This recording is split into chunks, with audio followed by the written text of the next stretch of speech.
السلام علیکم دوستو۔ فری میسنز نامی تنظیم کی حقیقت کیا ہے؟ اس تنظیم کی بنیاد کیسے پڑی؟ کیا یہ تنظیم نائٹ ٹیمپلرز نامی خفیہ تنظیم کا ہی تسلسل ہے جو 11ویں اور 12ویں صدی عیسوی میں یورپ میں قائم کی گئی؟ اس فری میسنز نامی تنظیم کے بنیادی مقاصد کیا ہیں؟ پاکستان میں اس کے اڈے کہاں کہاں پر تھے یا آج بھی کہاں کہاں پر واقع ہیں؟ کون کون سے بڑے عہدیدار اس کے ممبرز رہے تھے اور آج کون کون سے بڑے عہدیدار اس کے ممبرز ہیں؟ اسی طرح کے اور بھی بہت سارے سوالات کا جواب دیا جائے گا اس ویڈیو میں، لہٰذا اس ویڈیو کو آخر تک دیکھیں۔ تو دوستو، صلیبی جنگوں کے دوران تاریخ میں عیسائیوں کا ایک نیا گروہ ابھر کر سامنے آیا جسے ٹیمپلرز یا نائٹ ٹیمپلرز کہا جاتا ہے۔ اگر آپ نائٹ کا مطلب گوگل پر سرچ کریں تو وہ آپ کو بتائے گا کہ اس کا مطلب ہے ایک ایسا جنگجو جو گھوڑے کی پیٹھ پر بیٹھ کر جنگیں لڑتا ہو، اس کے پاس کوئی فوجی عہدہ بھی ہو، کمانڈر ہو، اور اس نے اپنی ذمہ داری سے وفادار رہنے کے لیے اور ذمہ داری ہر صورت پوری کرنے کا حلف لیا ہو، خواہ اس کام کے لیے اسے اپنی جان ہی کیوں نہ قربان کرنی پڑے۔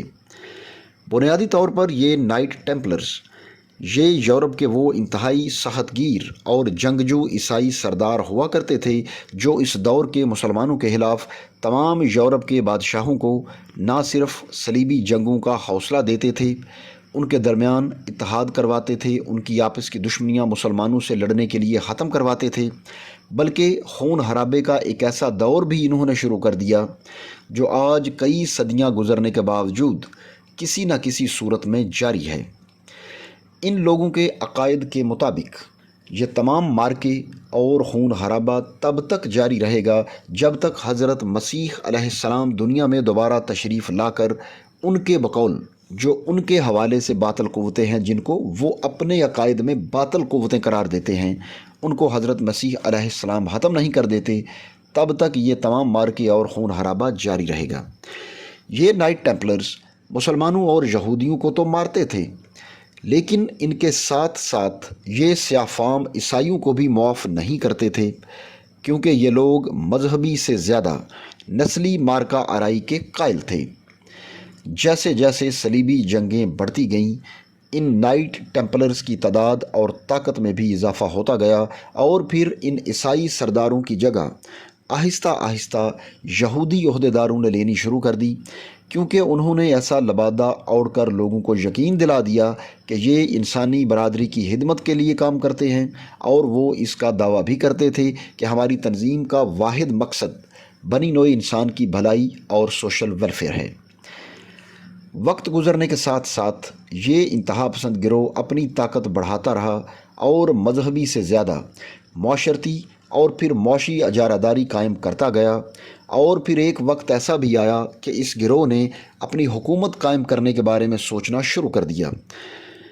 یہ حکومت زیادہ تر معاشی طور پر غیر محسوس انداز میں یورپ کے بڑے حصے پر قائم بھی کی جا چکی تھی، کیونکہ یورپ کی حکومتیں بادشاہتیں پس پردہ رہ کر اپنے مقاصد کے حصول کے لیے بنائی جاتی تھیں، جنہیں یہ نائٹ ٹیمپلرز حکومتیں بناتے تھے، گراتے تھے، ان کو آپس میں لڑوایا جاتا تھا، اور پھر یہ ان کی عادت بنتی چلی گئی کہ جو حکومت یا جو بادشاہ ان کے اشاروں پر نہیں چلے گا، یا تو وہ تخت سے محروم کر دیا جائے گا یا اپنے خاندان سمیت قتل کر دیا جائے گا۔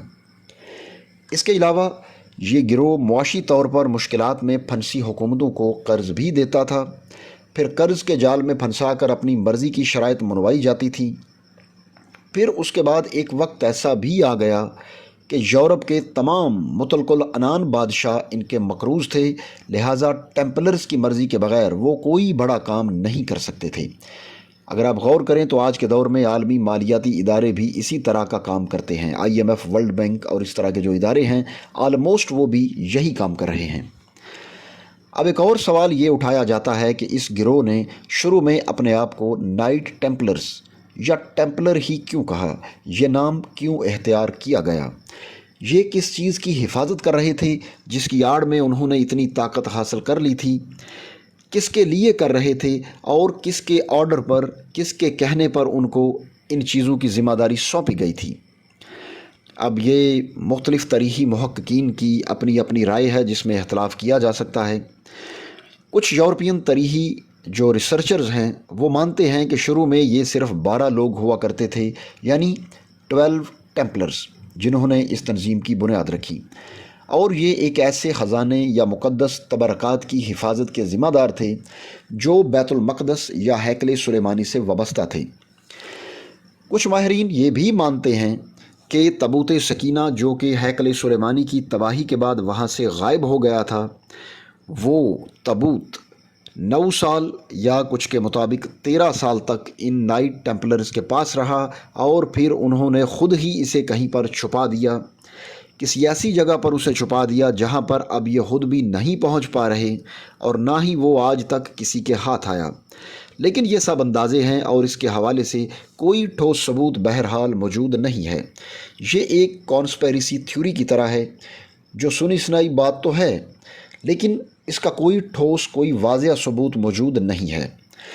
کسی کو یہ معلوم نہیں ہے کہ تابوت سکینہ آج کہاں پر ہے، اور وہ خود بھی اس تابوت کی تلاش میں مارے پھر رہے ہیں، کیونکہ ان کے عقیدے کے مطابق ان کو یعنی نائٹ ٹیمپلرز کو تابوت سکینہ حاصل کیے بغیر دوبارہ دنیا پر غلبہ حاصل نہیں ہو سکتا۔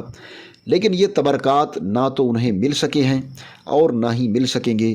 ہمارے عقیدے کے مطابق انہیں صرف آخر الزماں میں حضرت امام مہدی علیہ السلام برآمد کریں گے۔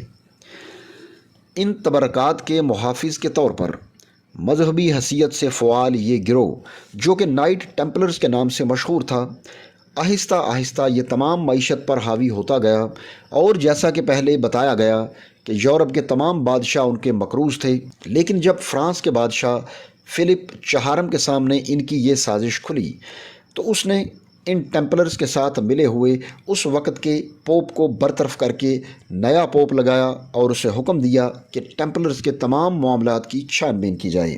پھر جب نئے پوپ نے تحقیقات کی، چھان بین کی، تو جو حقائق سامنے آئے وہ انتہائی خطرناک تھے۔ چنانچہ پورے ملک میں ٹیمپلرز کو گرفتار کر کے ان کی سرگرمیوں اور تنظیموں پر پابندی لگا دی گئی، اور یہ سب کچھ عوام کے سامنے لایا گیا تاکہ عوام میں ان کے بارے میں جو ایک مثبت رائے بنی ہوئی تھی اسے ختم کر کے عوام کی ہمدردی ان کے حوالے سے ختم کی جائے اور ان کے کالے کرتوت عوام کے سامنے رکھے جائیں۔ ان تمام واقعات سے ٹیمپلرز نے یہ سبق سیکھا کہ ایک ہی ہاتھ میں لامحدود قوت ہونا، مطلق العنان بادشاہت ہونا اور اقتدار ہونا ہمارے لیے انتہائی خطرناک ہو سکتا ہے۔ کچھ یورپی ریسرچرز کی رائے یہ ہے کہ آج کا نیا جمہوری نظام ان کے اسی نظریے کے مطابق ہے، کیونکہ ٹیمپلرز نے یہ سبق سیکھا تھا کہ پس پردہ رہ کر تمام نظام پر اپنی گرفت رکھنا بہتر ہے بجائے اس کے کہ سامنے آ کر کام کیا جائے۔ فرانس کے بادشاہ فلپ چہارم سے بچ کر کئی ٹیمپلرز اسکاٹ لینڈ پہنچ گئے اور وہاں پر بھی آہستہ آہستہ اپنے آپ کو پھر سے مضبوط کرنے لگے، لیکن یہ سب کچھ بالکل پس منظر میں رہ کر کیا گیا تاکہ لوگوں کے ذہنوں سے ان نائٹ ٹیمپلرز کا نام، ان کا تصور، ان کا خیال ہی نکل جائے اور دوبارہ کوئی ان کی طرف متوجہ نہ ہو جب تک وہ دوبارہ انتہائی طاقتور نہ بن جائیں، لہٰذا اس وقت تک کے لیے لوگ انہیں بھول جائیں۔ اس واقعہ کے کئی سو سال بعد 1717 عیسوی میں، یعنی آج سے تقریباً 306 سال پہلے، جب یہ ٹیمپلرز یورپ میں دوبارہ آئے تو ان کی شناخت بدل چکی تھی اور اب وہ نائٹ ٹیمپلرز کی بجائے فری میسنز کہلاتے تھے۔ تو ظاہر ہے کہ 1717 میں یہ فری میسنز تنظیم کی بنیاد ایک دم تو نہیں رکھی گئی تھی، پہلے کہیں پہ شروع میں خفیہ انداز سے اس تنظیم کی کاروائیاں چلتی رہی ہوں گی جس نے 1717 میں اپنے وجود کا ایک باقاعدہ اعلان کیا، لیکن وہ ایک علیحدہ ٹاپک ہے۔ تو 1717 میں جب یہ ٹیمپلرز یورپ میں دوبارہ سامنے آئے تو ان کی شناخت بدل چکی تھی اور اب وہ نائٹ ٹیمپلرز کی بجائے فری میسنز کہلاتے تھے۔ برطانیہ کے شاہی خاندان کا پہلا فرد جو فری میسنز کا رکن بنا وہ تھا پرنس ویلز فریڈرک، اور اس کے بعد برطانیہ کے کئی بادشاہ، کئی ملکائیں، شہزادے، شہزادیاں، امراء اور لارڈز وغیرہ اس تنظیم کا باقاعدہ حصہ بنتے گئے۔ اس تنظیم میں چونکہ معاشرے کے طاقتور ترین، بااثر ترین اور مہیر افراد شامل ہوتے تھے، لہٰذا یہ تنظیم بہت زیادہ منظم ہو گئی۔ ایک دور میں پاکستان میں بھی کچھ عمارتیں فری میسنز کے لاج کے طور پر کام کرتی رہی ہیں۔ ان میں سے ایک عمارت آج بھی لاہور کے مال روڈ پر موجود ہے، جو ایک دور میں فری میسنز کا پرنس وکٹر لاج کہلاتی تھی۔ اس عمارت کو برطانیہ کے گرینڈ لاج نے 1885 میں تعمیر کیا تھا۔ 1972 میں ذوالفقار علی بھٹو کی حکومت میں فری میسنز تنظیم کی سرگرمیوں پر مکمل طور پر پابندی لگنے کے بعد اب تک یہ عمارت خالی ہے۔ اسی طرح کراچی میں عبداللہ ہارون روڈ پر بھی ایک عمارت موجود ہے جسے ہوپ لاج کہا جاتا تھا۔ ہوپ لاج یعنی ایسا لاج جس سے کوئی امید وابستہ کی گئی ہو۔ 1973 میں حکومت نے اس عمارت کو بھی اپنی تحویل میں لے لیا اور اس وقت کے بعد سے اب تک یہ تنظیم ابھی تک اس ملک میں یعنی ہمارے ملک پاکستان میں انتہائی خاموشی سے اپنا کام کرتی ہے۔ جی ہاں، یہ تنظیم آج بھی کام کر رہی ہے، لیکن انتہائی خاموشی سے۔ آج بھی اس تنظیم کے کئی گرینڈ ماسٹرز ہیں، اس کے ممبرز ہیں، ارکان ہیں۔ آج بھی یہ ارکان کئی اہم کلیدی عہدوں پر فائز ہیں۔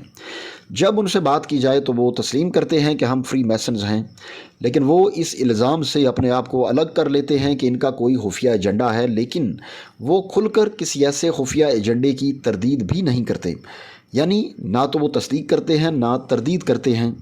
لیکن وہ لوگ جو فری میسنز کی علامات، ان کے محسوس نشانات جو ان کی خفیہ پیغامات دینے کے لیے استعمال ہوتے ہیں، انہیں دیکھ کر چونک جاتے ہیں۔ ان کے نشانات کون سے ہیں؟ مثلاً خاص طور پر ایک آنکھ کا نشان، جسے بعض لوگ دجال کی ایک آنکھ سے بھی اٹیچ کرتے ہیں۔ ان کے کچھ محسوس ستارے ہیں، ان کے نشانات ہیں۔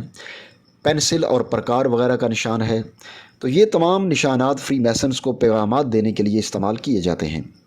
اس کے علاوہ بہت ساری سیلیبریٹیز، ہالی ووڈ کی سیلیبریٹیز، جن میں مائیکل جیکسن، جسے جدید میوزک کا بتاج بادشاہ کہا جاتا ہے، کئی لوگ اسے بھی فری میسنز قرار دیتے ہیں۔ اس کے بہت سارے گانوں میں لوگوں نے فری میسنز کے اشارے ڈھونڈ رکھے ہیں۔ اس کے علاوہ بھی کئی سیلیبریٹیز ہیں جن پر یہ الزام لگتا رہا ہے، جیسے امریکی گلوکارہ میڈونا۔ اس کے بھی بہت سارے گانوں پر یہ الزام لگتا ہے کہ اس میں کچھ محسوس خفیہ طاقتوں کا پیغام دنیا تک پہنچانے کے لیے یہ گانا گایا گیا، فلاں گانے میں یہ الفاظ شامل تھے اور فلاں گانے میں یہ الفاظ شامل تھے۔ لیکن آج تک کسی نے کھل کر اس بات کا اعتراف یا انکار نہیں کیا، نہ ہی کوئی ٹھوس اور واضح ثبوت موجود ہے۔ اور اس طرح خفیہ رہنا ہی اس خفیہ ترین اور طاقتور ترین تنظیم کی اصل طاقت ہے۔ اس بات میں کوئی شک نہیں کہ فری میسنز آج دنیا میں موجود ہیں۔ پہلے یہ نائٹ ٹیمپلرز کے نام سے موجود تھے۔ ان کا کیا کردار ہے، یہ سب کچھ آج تک انتہائی خفیہ ہے، جسے کوئی بھی مکمل طور پر نہیں سمجھ سکا۔ صرف کانسپیریسی تھیوریز کے ذریعے ہی یہ بات سامنے آتی ہے۔